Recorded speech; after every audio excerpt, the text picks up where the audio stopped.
Hello, this is video 12.6 on circular and periodic functions. So let's first look at this little highlight up here. It says, pedals on a bicycle rotate as a bike is being ridden. The height of a pedal is a function of time as shown in the right figure. So you notice that the pedal makes one complete full rotations at, well, it goes this way, at 2 seconds, and the maximum height is at 18. So here we're going to learn how to find trig values based on a unit circle, and we're going to use properties of a periodic function to evaluate function. So let's start with the vocabulary. The first one we have is a unit circle. So what is a unit circle? So a unit circle is just a circle with a radius of 1 centered at the origin on a coordinate plane. And we can use P, so we can look here. This is not being cooperative. We'll use here. So let's go back and see if it cooperates now. All right, so it does. Oh, no, it doesn't. Okay. So we see we have a circle, the origin is 0, and the radius is 1 right here. Okay, and we take some point P on the circle and we call it XY. So we see we have X, Y, theta, and our radius, this is R, is equal to 1. So by doing this, we can generalize what sine and cosine are. So if we say sine of theta, using our trig functions, is opposite, which is Y, over hypotenuse, R. And we replace it with R with 1 because we know what R is. We don't know what Y is yet. Anything divided by 1 is itself, so we can say sine of theta is just the y coordinate.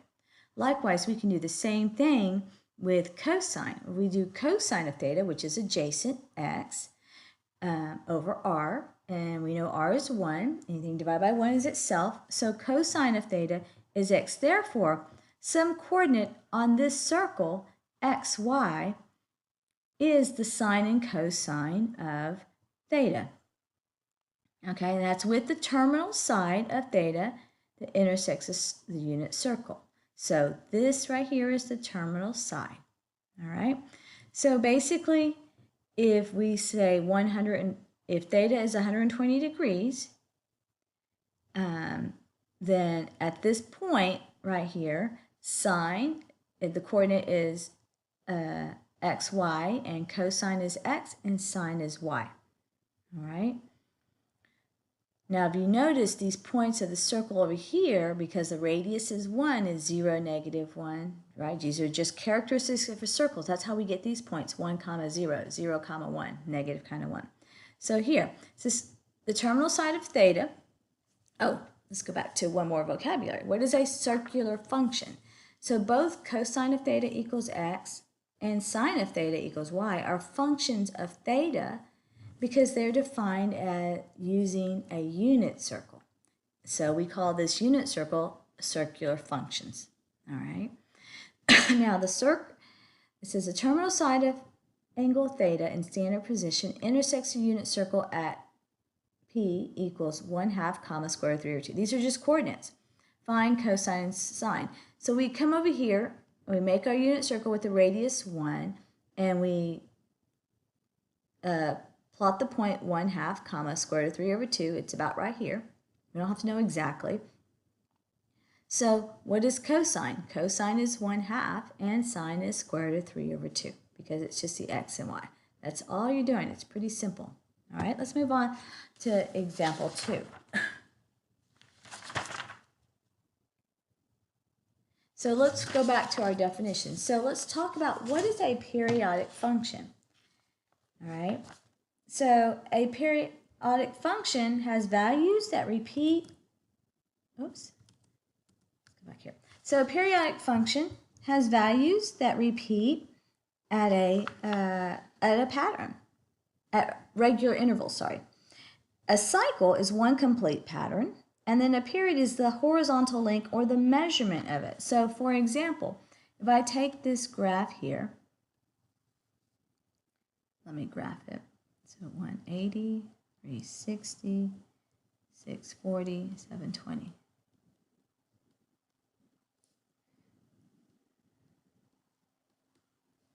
And then I graph 1, -1 and 1. Okay, and so it goes down here, it goes right here, it goes right here,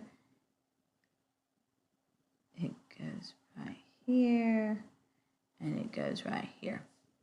So if you look at this graph, of course, we're going to pretend like mine is perfect. Where's the pattern? The pattern is from here to here. So it makes this V, and then it repeats. So this whole thing is called the pattern, right? It's a periodic function because it repeats. All right, so this is the cycle. And then from here to 360, which is the measurement, the horizontal length, is the period. So the period is how long does it take to repeat for the entire cycle to happen, the pattern. So this is one cycle, and it takes 360 degrees. All right?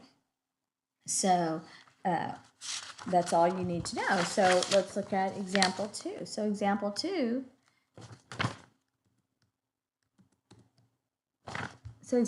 says determine the period of the function. So if you look at this, here is the pattern, right? So that is one cycle. And how far is, what's the measurement? It's pi, right? From 0 to pi, the horizontal length, the measurement, the quantity.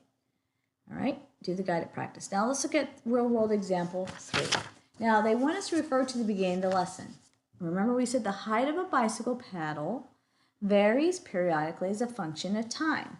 They want us to make a table. So we go and we look at that page. So we'll turn back and look at it real quick. Right here, this is what we're talking about. You see that at 0 seconds, right, this is 0 seconds because this is where it starts, the height of the bicycle is what? 18. So x is 0, 18 is your height.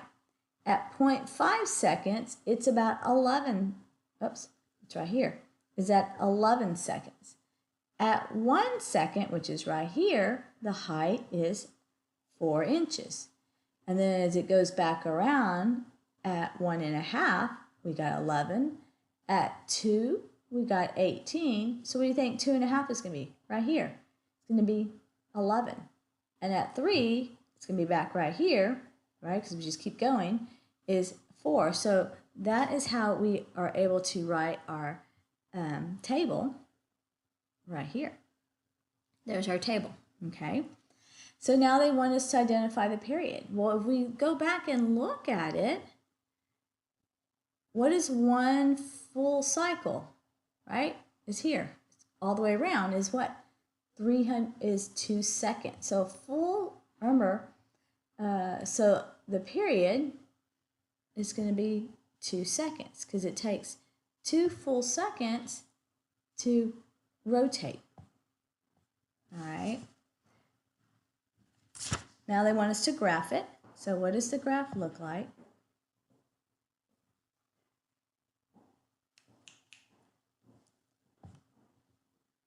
So let's well, this doesn't like to cooperate, sorry.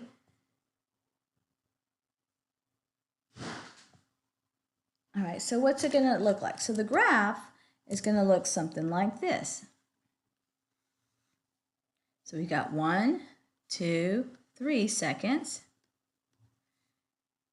And then we got 5, 10, 15, 20.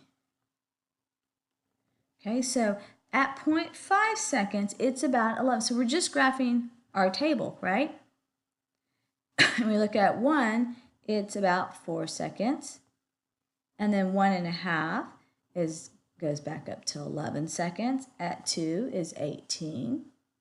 At 2.5, it comes back down to 11 seconds.